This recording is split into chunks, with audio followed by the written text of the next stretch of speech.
entonces vamos a continuar donde estábamos. Habíamos estado viendo metabolismo, vías metabólicas. Ya.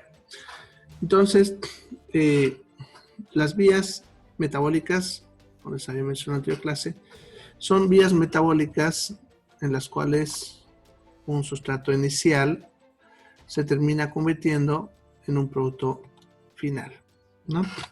Ya, vamos a ir viendo las diferentes vías metabólicas que hay.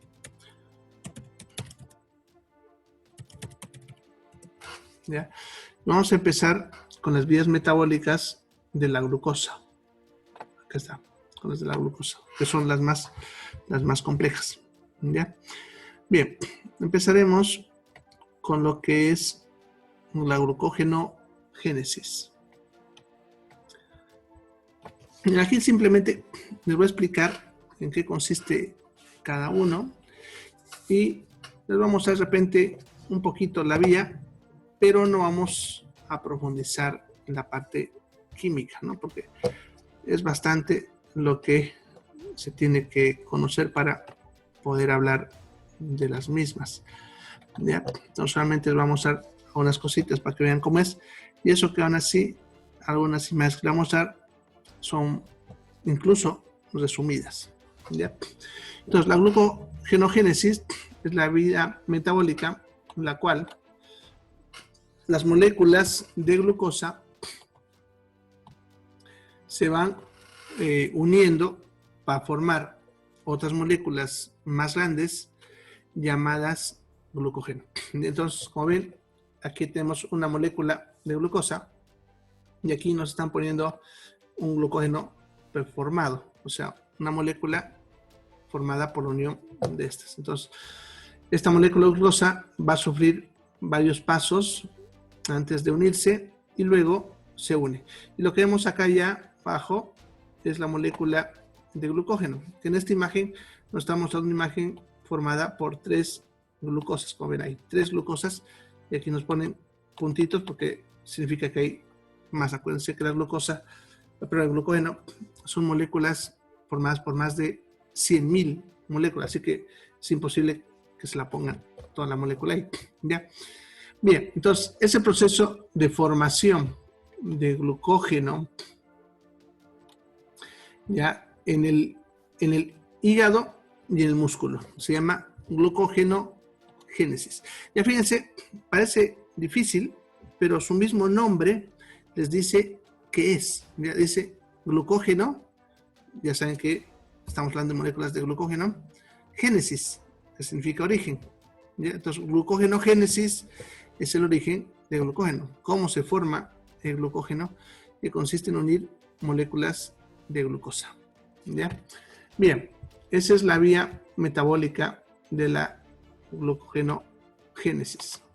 La otra vía metabólica sería la glucogenólisis. ¿Ya? O sea, glucógeno, lisis. La palabra lisis significa destrucción. ¿Ya? Entonces decimos glucógeno lisis se refiere a destrucción del glucógeno. ¿Ya? En este caso se agarra la molécula de glucógeno, que pongámosle en esta imagen sería esta de acá, ¿ya? Y una proteína, una enzima, que aquí justamente nos dice su nombre, glucógeno fosforilasa, va rompiendo las moléculas de glucosa y las va dejando sueltas, ¿ya? Eso es lo que es la glucogenólisis. Es la vía metabólica en la cual el glucógeno se rompe dando moléculas de glucosa, ¿ya? Eso solamente pasa en el hígado. Ya fíjense, el anterior, glucogenogénesis, solamente pasa en el músculo y el hígado, ¿ya? Y este de acá, solamente en el hígado, ¿ya? ¿Para qué?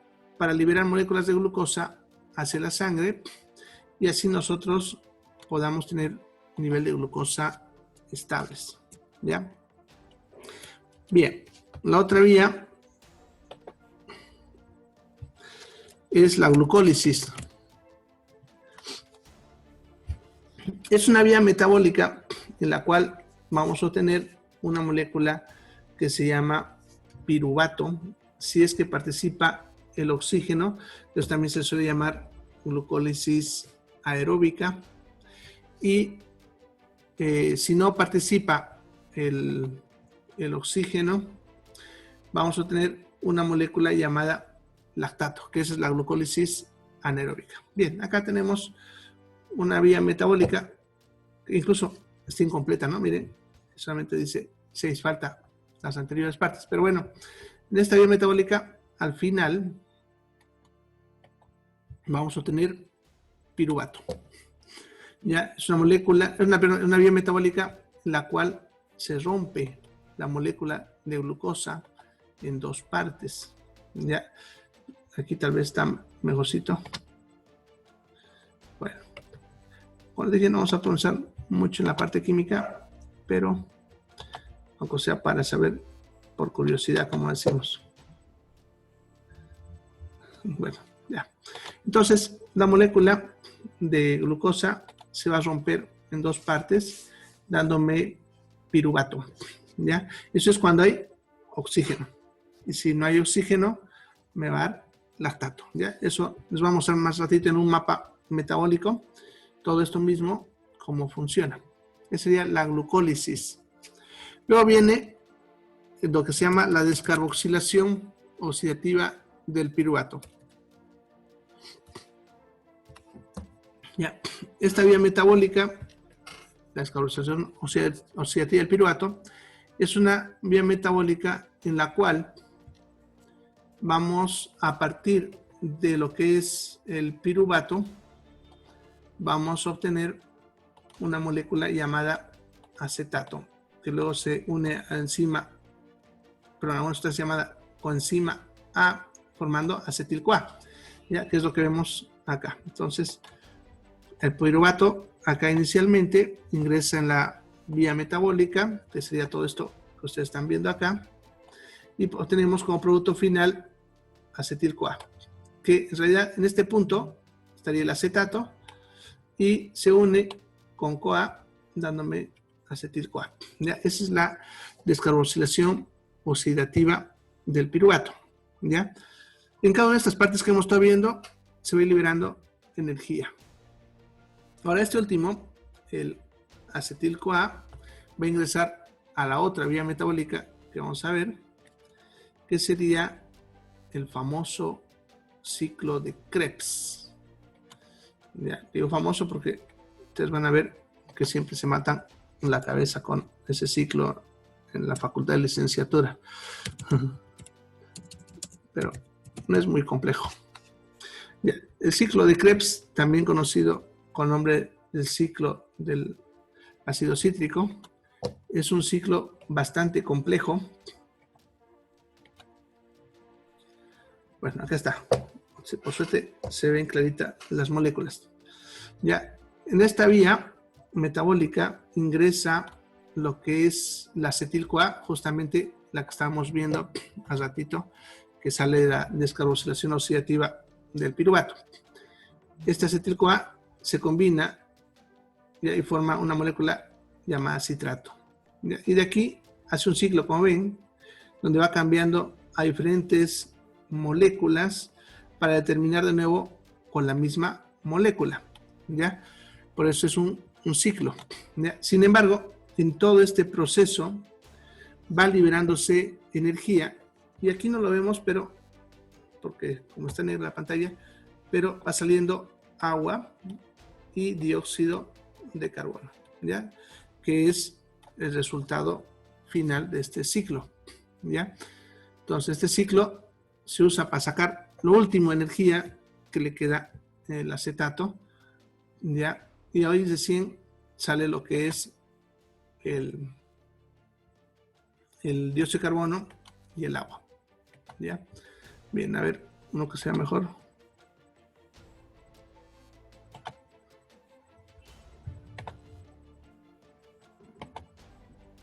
Este parece más interesante, a ver.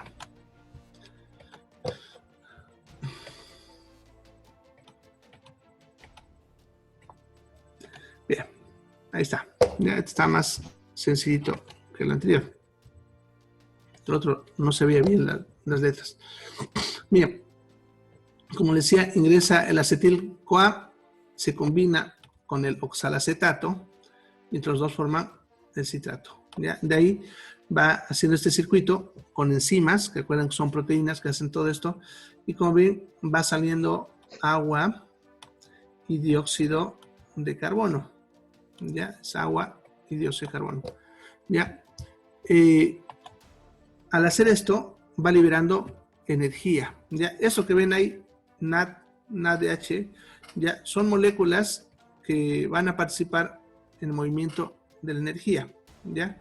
Estos de acá, ¿no? Y ayudan a formar luego el ATP, ¿ya? Esas de ahí y esta de acá, ¿no? Todas son nucleótidos que ayudan a mover la energía, ¿ya? Entonces, cada uno de esos puntos que les he puesto son puntos donde está saliendo energía, ¿ya? Bien, ese es el ciclo de Krebs.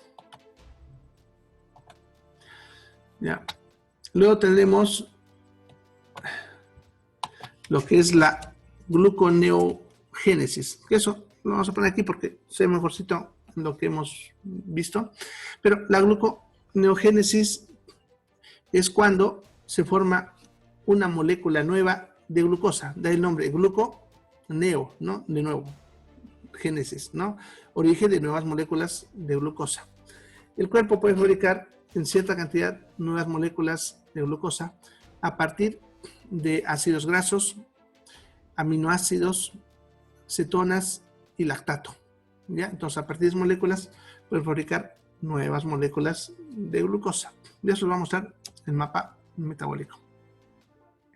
Y el último sería el ciclo de las pentosas, que es la vía metabólica en la cual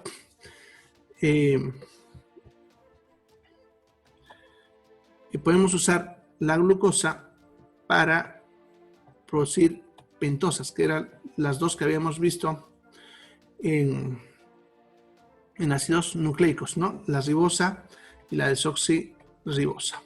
¿Ya? Bien, o también a la inversa, cuando estas ya no son útiles, volverlas a convertir en glucosa. ¿Ya? Esas serían las vías metabólicas de la glucosa. ¿Ya? Pero ahorita vamos a ver todo conectado en un gráfico. ¿Ya? En cuanto a los lípidos, son más sencillas sus vías metabólicas y están conectadas al carbohidrato.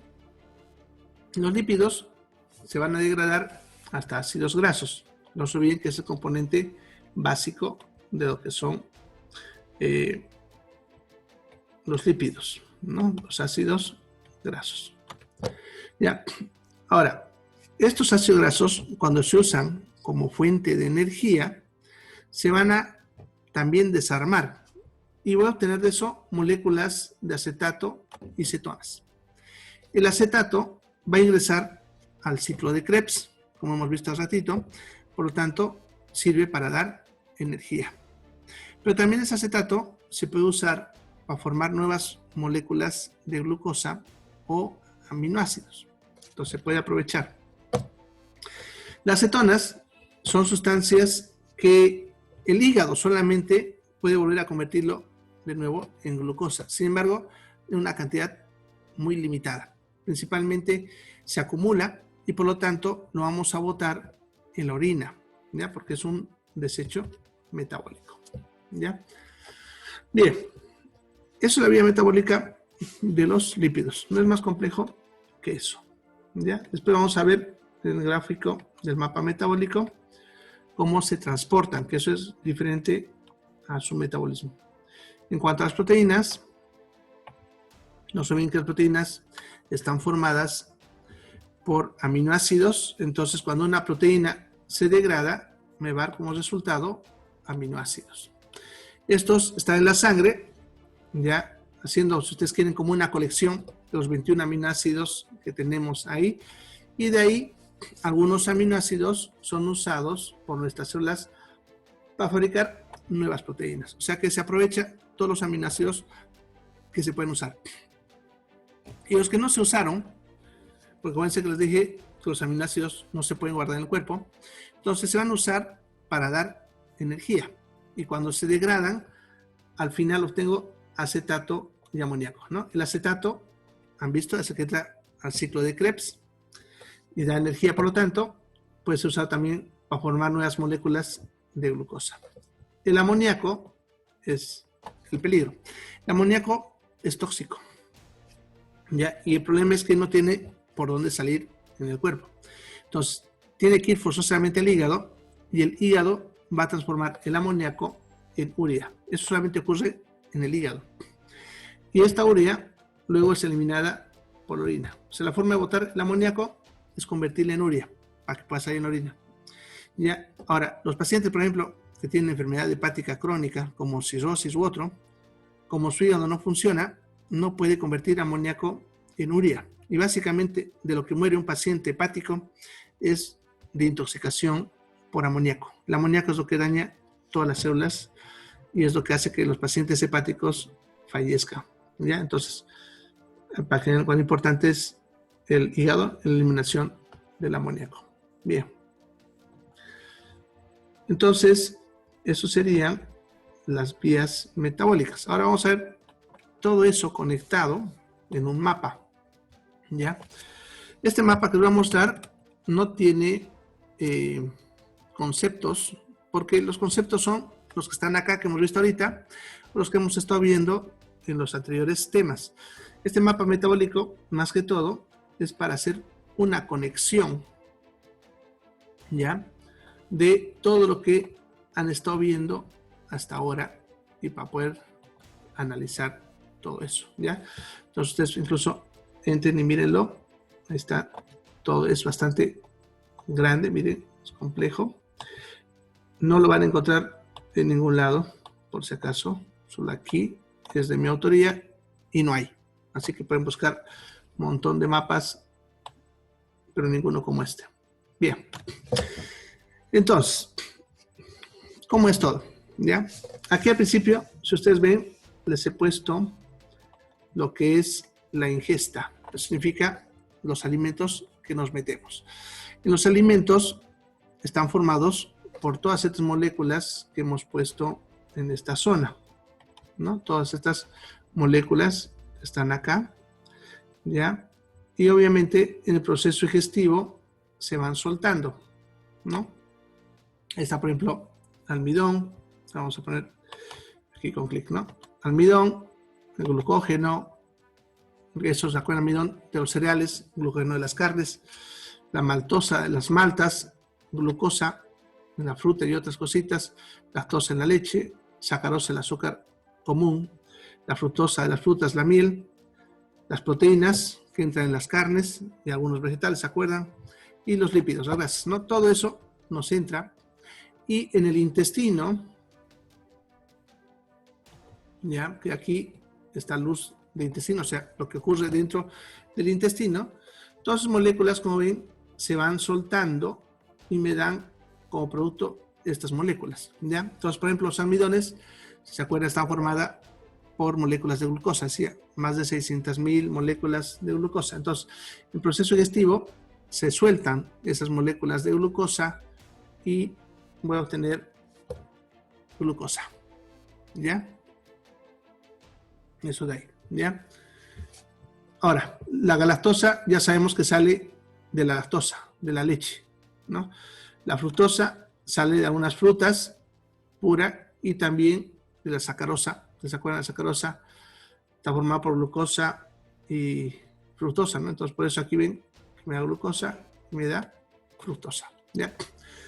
Las proteínas me van a dar aminoácidos y los lípidos me van a dar ácidos grasos, ¿ya? Entonces, es el proceso que ocurre, ¿ya?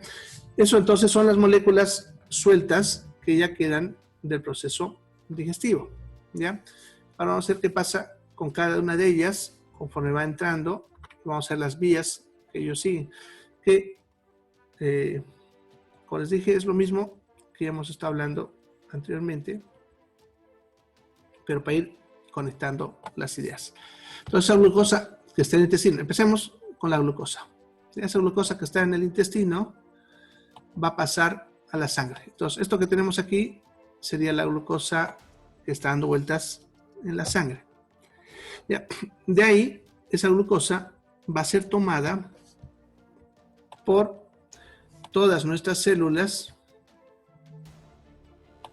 ¿no? Que eso está acá, no dice todas las células, y también por el hígado, ¿ya? Que eso está aquí abajo, se fijan, ya aquí, no, este es el hígado. Bien, entonces si ustedes ven la vía aquí de la glucosa, la flechita baja y entra acá al hígado. Y también va y viene aquí a la célula. ¿Ya? Eso es lo que entra dentro de las células. Ahora, esto que ven aquí dice todas las células, incluidas las células hepáticas. Aquí cuando dice células hepáticas, solamente estoy aumentando las otras funciones extra que hacen estas células que no hacen todas las demás. Porque todo lo mismo que vemos aquí también ocurre dentro de las células hepáticas. Bien. Entonces, ¿qué pasa dentro de todas las células de nuestro cuerpo? Ya en cuanto a la glucosa, ya que es básicamente lo que hemos visto, ya. La glucosa, como les decía, se combina con oxígeno y de ahí obtengo piruvato. Ya, ese piruvato se combinará de nuevo con oxígeno bajo esas vías metabólicas que hemos visto y obtendré acetato, ¿no? Que acuérdense que se combina con CoA, formando acetil CoA. Aquí estaría el ciclo de Krebs, el que les mostré hace ratito. Y al final de esto, porque ahí se mete oxígeno, al final de esto voy a obtener como resultado agua y dióxido de carbono. Ya en cada uno de estos puntos voy a obtener energía. ¿Ya? Entonces, en esta, ahí va a salir energía.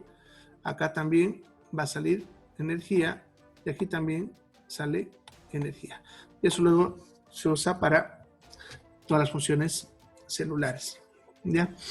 Esta vía metabólica es la vía más eficaz para obtener energía para nuestro cuerpo y por lo tanto es la que más usa, ya que el desecho metabólico de esta vía es el dióxido de carbono, que es una sustancia que para nuestro cuerpo es fácil de eliminar. Por eso decía que es la mejor vía. Además que podemos obtener mayor cantidad de energía con esta vía metabólica. Es la más eficaz y es por eso que es la que nuestro cuerpo usa. ¿Ya?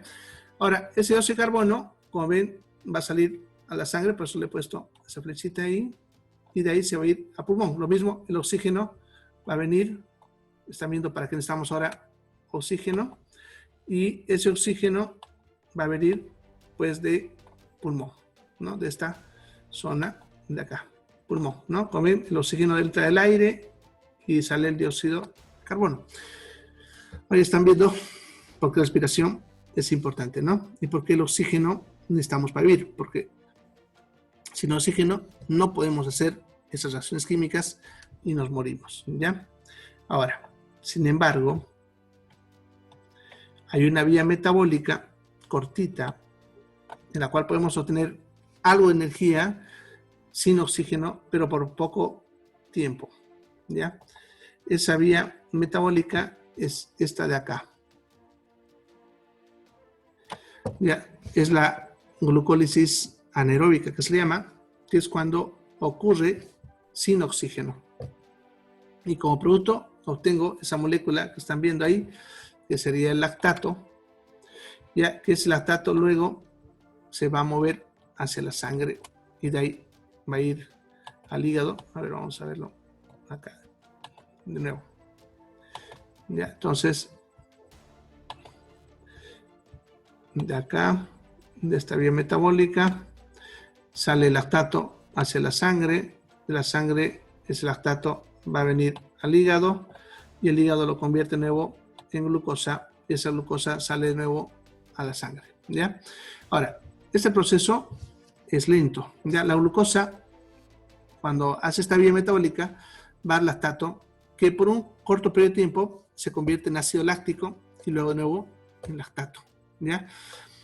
Y va a ser todo este proceso de que este lactato vaya al hígado y otra vez me puede dar otra molécula de glucosa, tarda de 48 a 72 horas y dependiendo de la cantidad, un poco más, ¿Ya?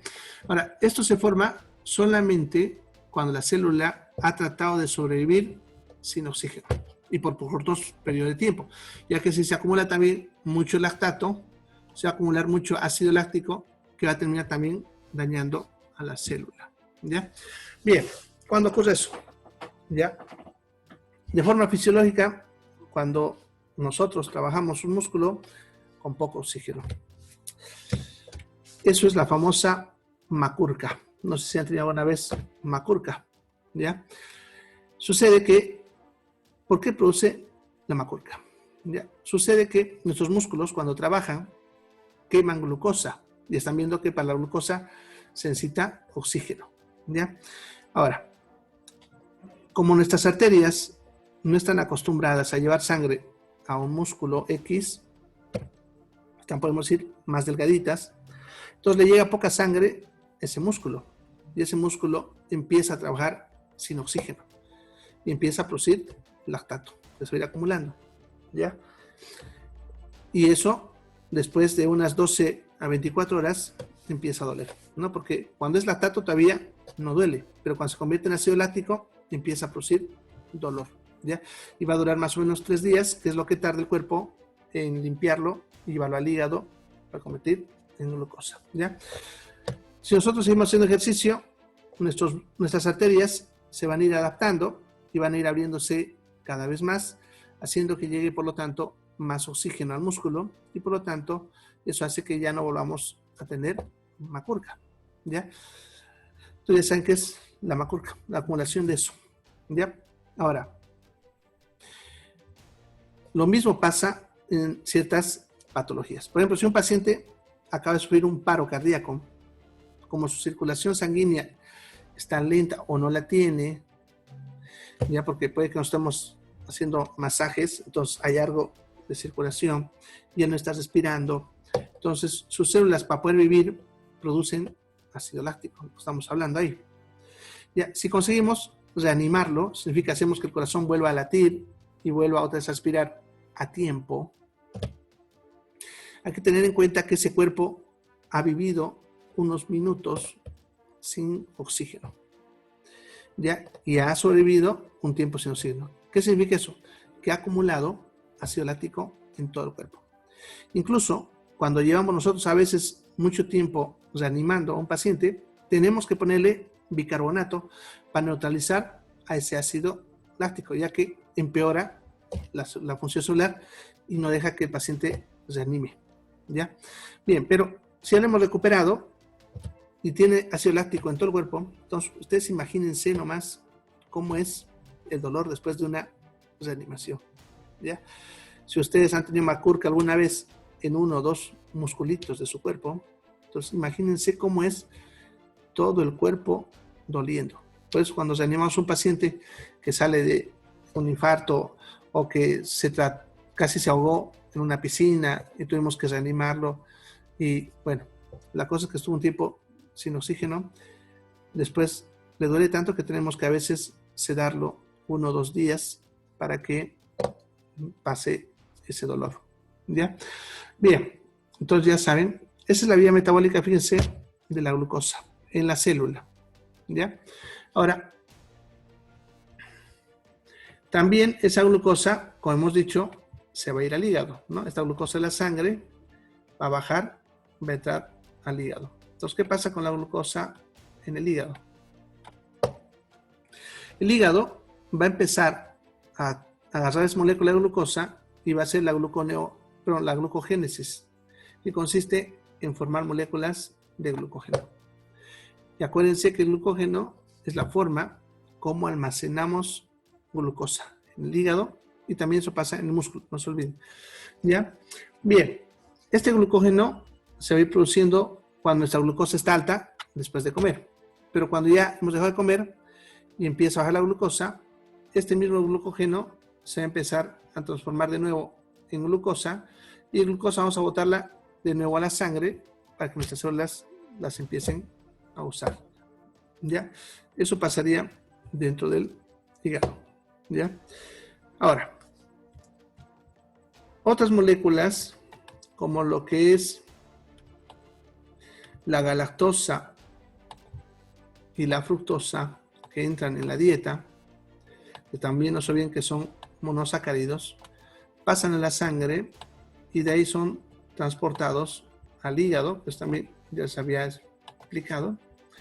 Y en el hígado, esa galactosa y esa fructosa luego son transformados en glucosa, ¿no? Por eso también sirven de fuente de glucosa, ¿ya? Bien, entonces, todo eso es la vía metabólica de la glucosa. Perdón, vamos a ver ahora las proteínas. ¿Alguna pregunta? ¿Preguntas?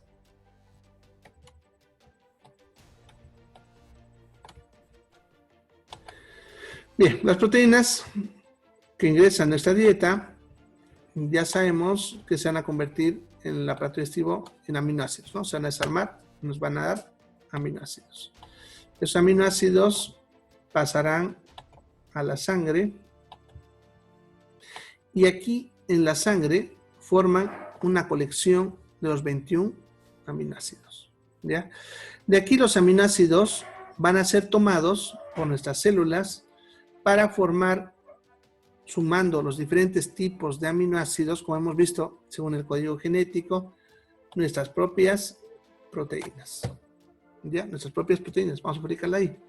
Ahora, ten en cuenta que las proteínas también envejecen y tienen que ser reemplazadas, entonces se desarman para darnos de nuevo aminoácidos, de los cuales vuelven otra vez a pasar la sangre.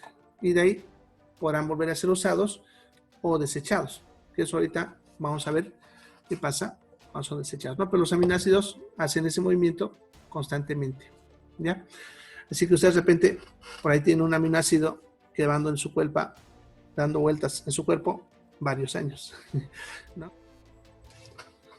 Bueno, entonces estamos hablando de las proteínas y los aminoácidos, ¿no? Entonces les había dicho que los aminoácidos que están en la sangre pueden ser usados para formar nuevas proteínas y a su vez nuestras propias proteínas se pueden desarmar para aminoácidos, los cuales van a salir a la sangre y de ahí pudiesen volver a ser usados para formar otra nueva proteína, como también puede que no, ¿ya?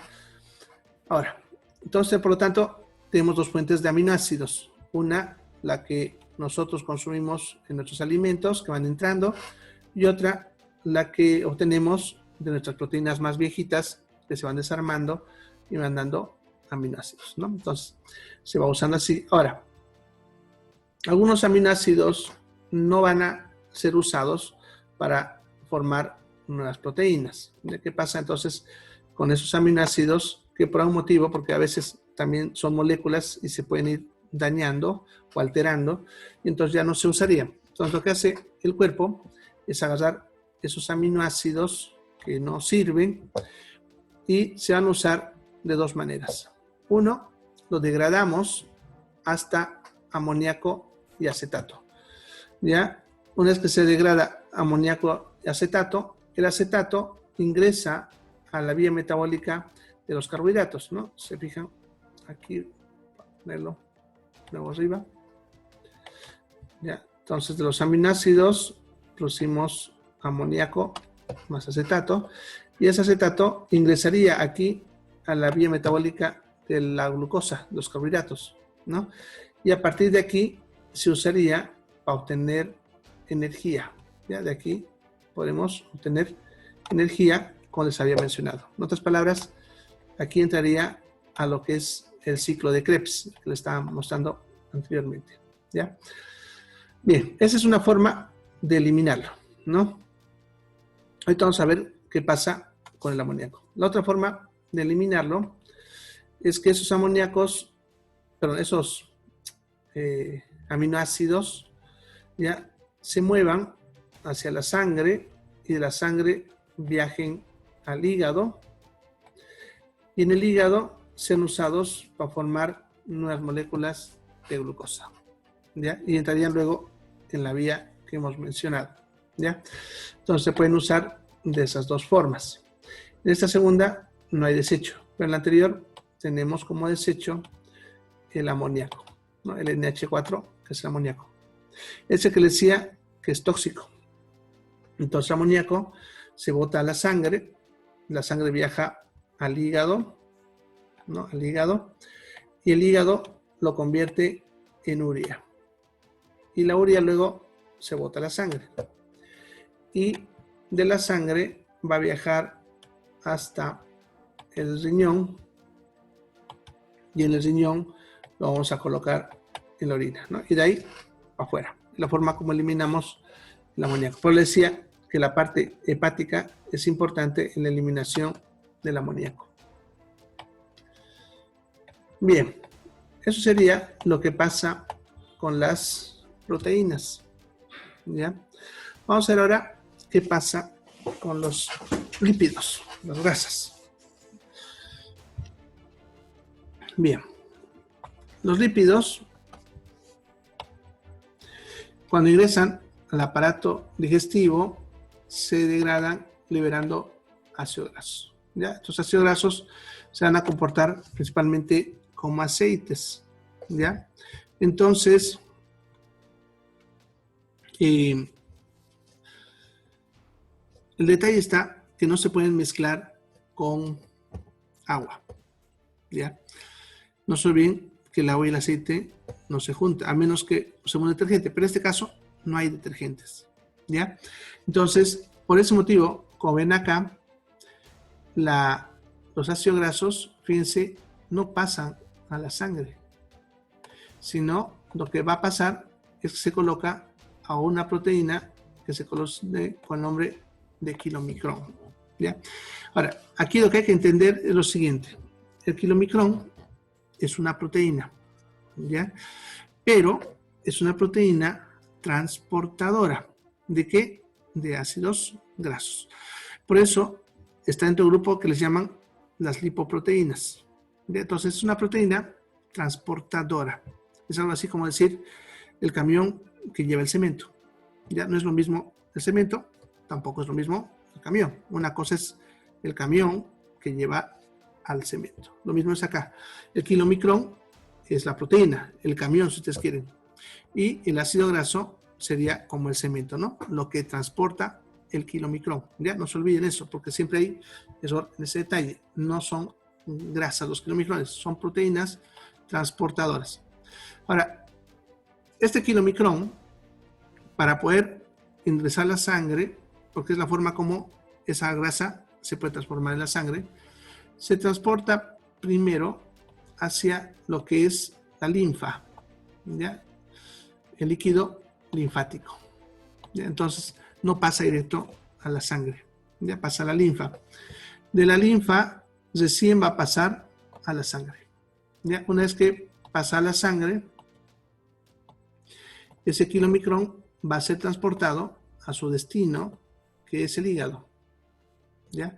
Entonces llega al hígado, ahí están viendo cómo el hígado procesa las grasas, y el hígado va a sacar las grasas de esta proteína y las va a liberar, ¿no? Entonces por eso ven que están los ácidos grasos libres. De ahí la célula hepática puede usarlas para fabricar sus propios lípidos, ¿ya?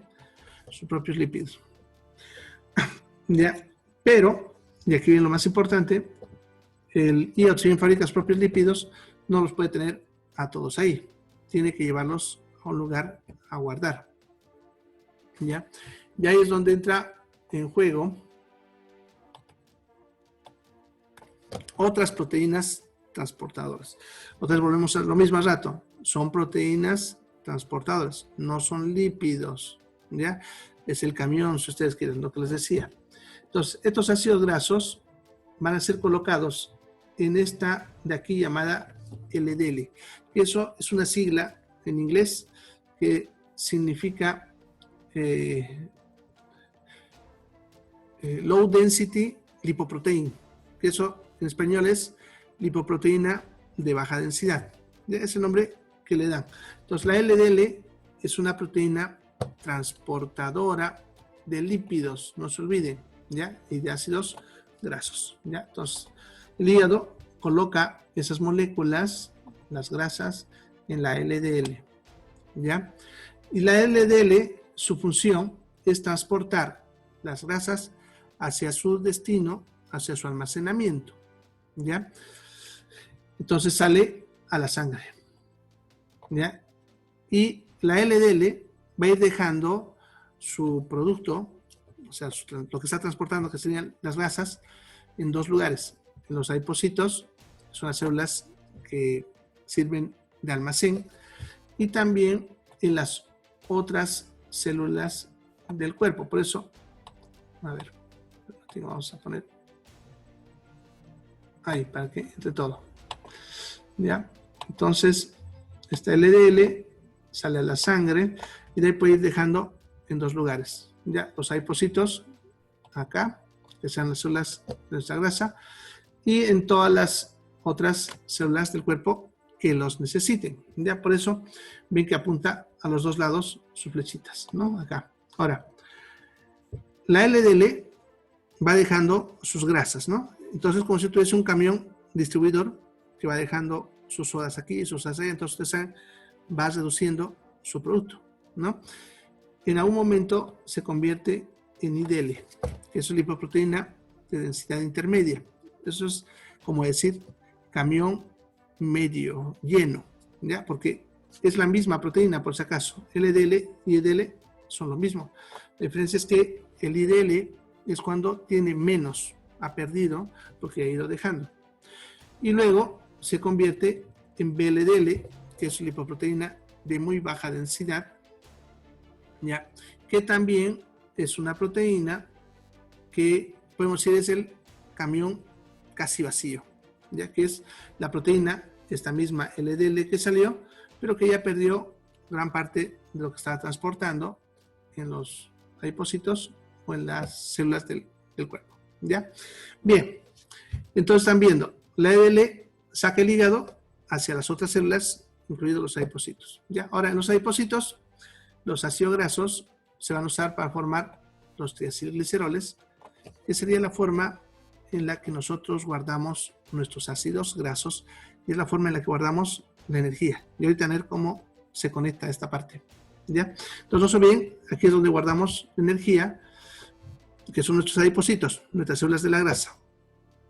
Cuando el cuerpo necesita esa grasa de nuevo, por algún motivo, ya el adipocito lo va a colocar en otra proteína transportadora llamada HDL. Eso es lipoproteína de alta densidad, el HDL. Es una proteína también transportadora. Esta sale a la sangre y la sangre puede viajar, o en realidad va a viajar hasta el hígado. Pero también puede ir perdiendo sus ácidos grasos en las otras células del cuerpo, ¿no? Que también las pueden usar.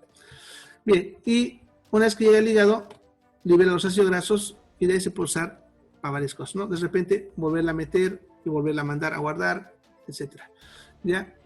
Una de las cosas para lo que se usa es para formar nuevas moléculas de glucosa, la gluconeogénesis, ¿no? Y aquí entonces están viendo todo lo que es lo que nos va a dar moléculas nuevas de glucosa, incluidos los ácidos grasos, ¿ya?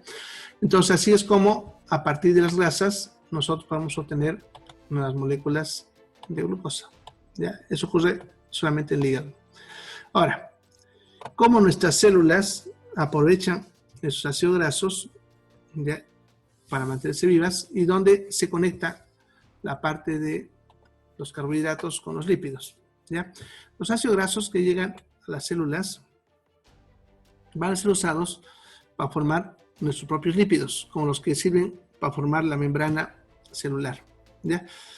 Pero también, como les dije alguna vez, se pueden usar como fuente de energía. Cuando se usan como fuente de energía, esos ácidos grasos se van a desarmar y me van a dar cetonas más acetato, ¿ya?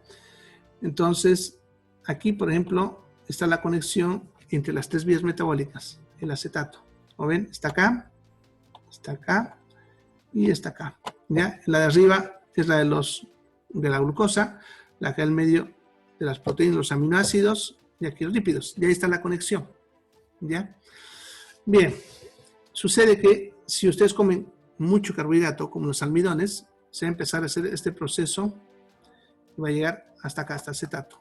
Una vez que hemos llegado a acetato, ese acetato viene acá y se convierte en ácidos grasos. Y de ahí son transportados a los depósitos, ¿ya? Entonces, cuando ustedes comen mucho carbohidrato, como los almidones, ¿se acuerdan que les decía? Es la vía como fabrico grasas, ¿ya?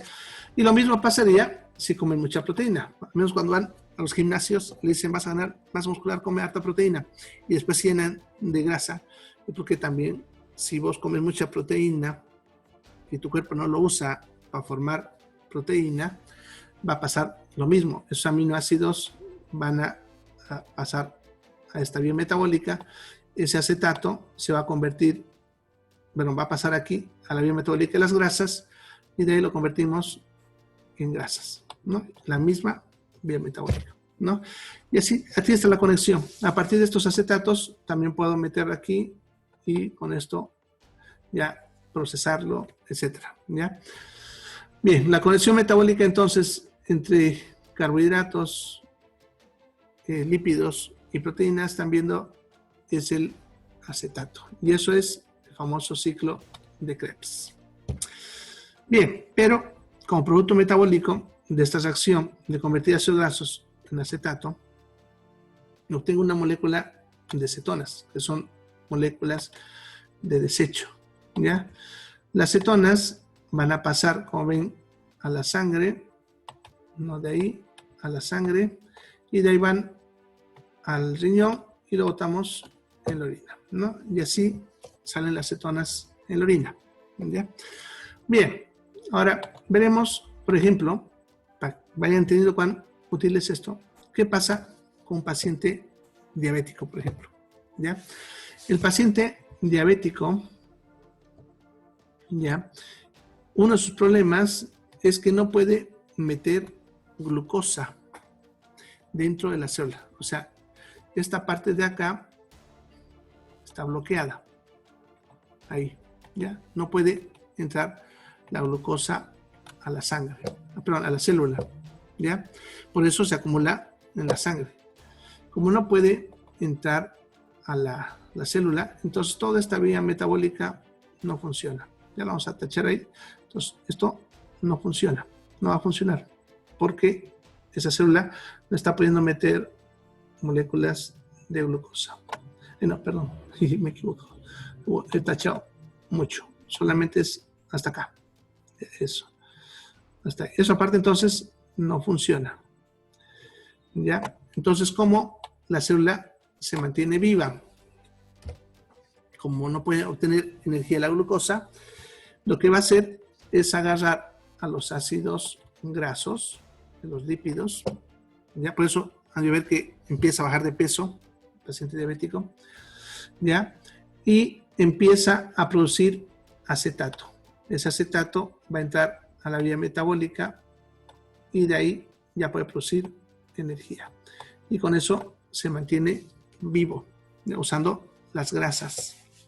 Pero aquí hay un problema, que produce también mucha cantidad de cetonas. Y unos problemas de los diabéticos es que empiezan a acumular mucha cetona en la sangre, porque el riñón también tiene su capacidad para botarlo.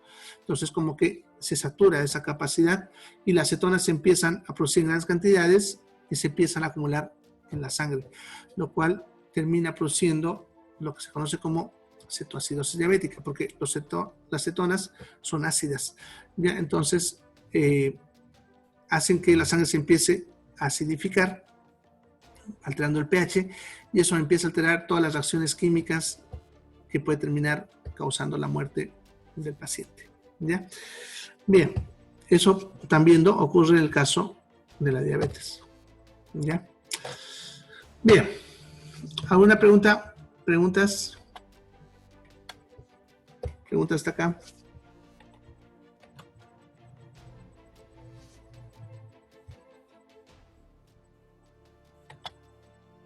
Bien, ahí vamos a acabar entonces con ese tema. Vamos a empezar un tema que se llama vitaminas, ¿ya?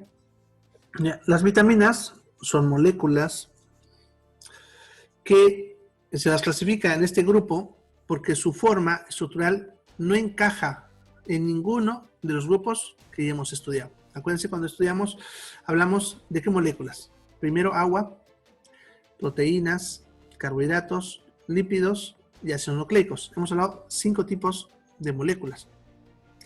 Cuando una molécula no encaja en las características de una de estas moléculas que hemos visto, se lo coloca en el grupo de las vitaminas, pero siempre y cuando sea útil, que es lo que van a ver que menciona ahí mismo, ¿ya? Entonces, la primera característica para que sea una vitamina es que la estructura de la molécula no pertenezca a ningún grupo, ¿ya? Estructuralmente, como dice, no pertenezca a ninguno de los grupos que ya hemos estudiado.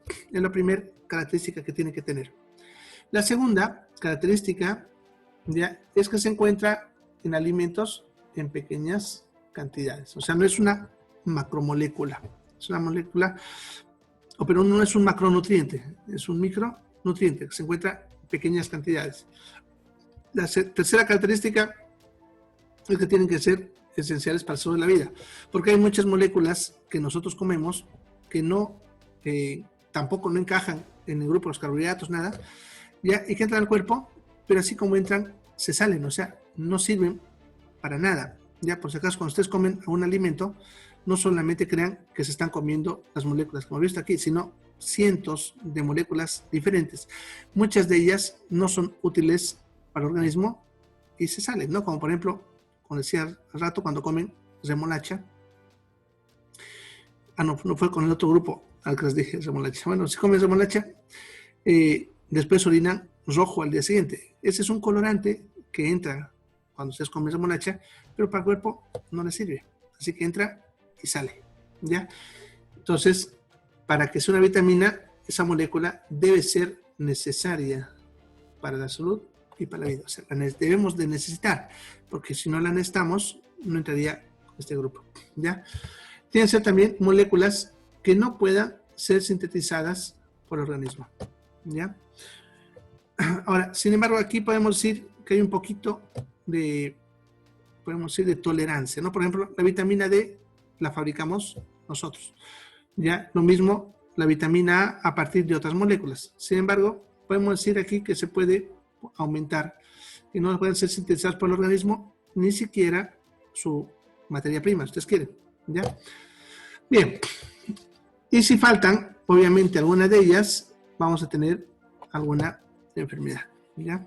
Que a esas enfermedades les llamamos avitaminosis. Entonces, para que una molécula sea considerada una vitamina, debe cumplir con las características.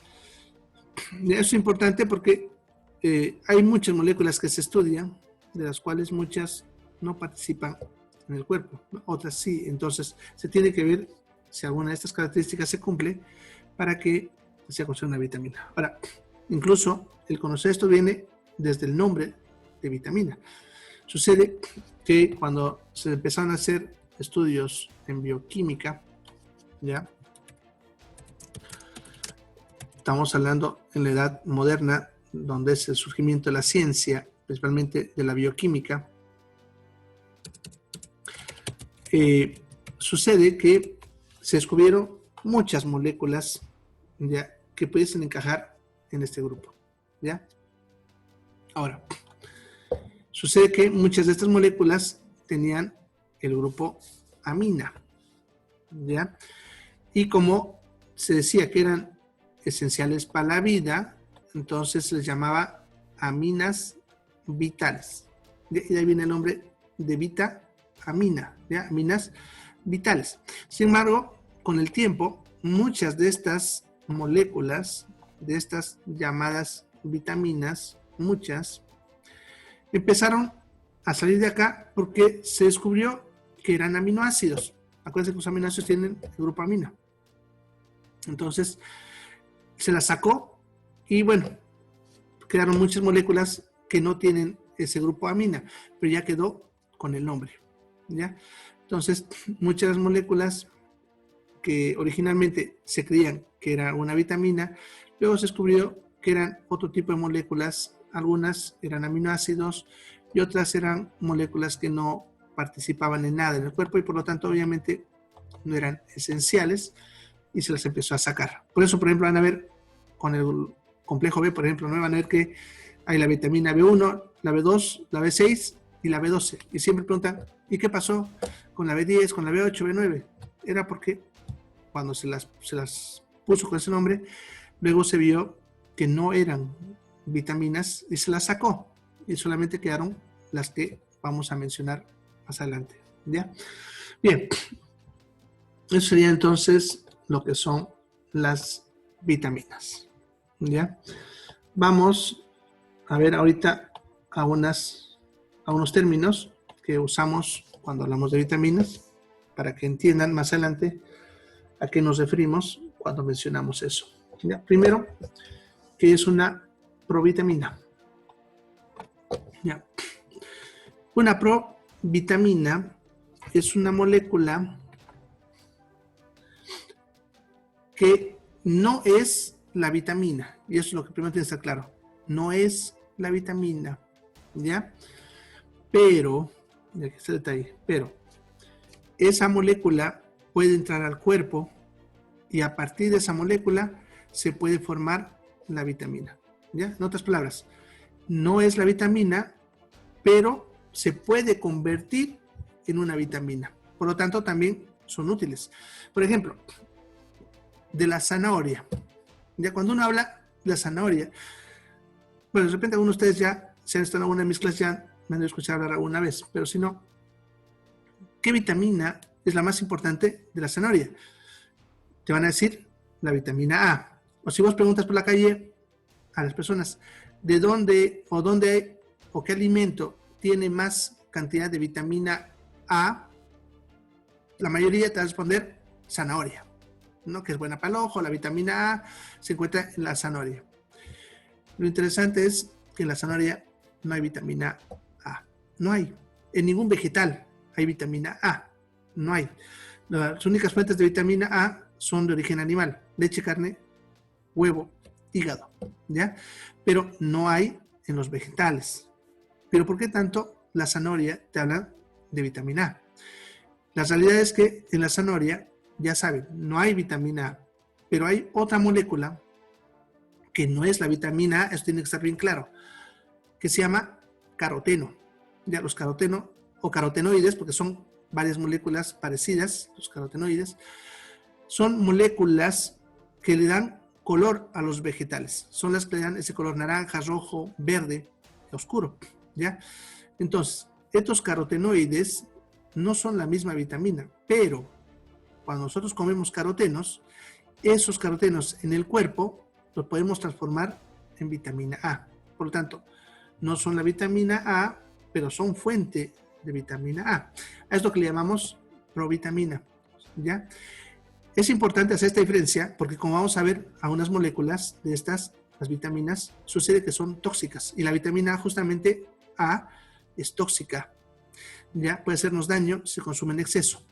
Pero su provitamina, el caroteno, que estamos hablando ahorita, no es tóxica. Así que podemos consumir grandes cantidades de caroteno y no nos pasa nada. Pero si consumo grandes cantidades de vitamina A, sí me causa daño. ¿Ya? Bien, eso lo vamos a ver más adelante.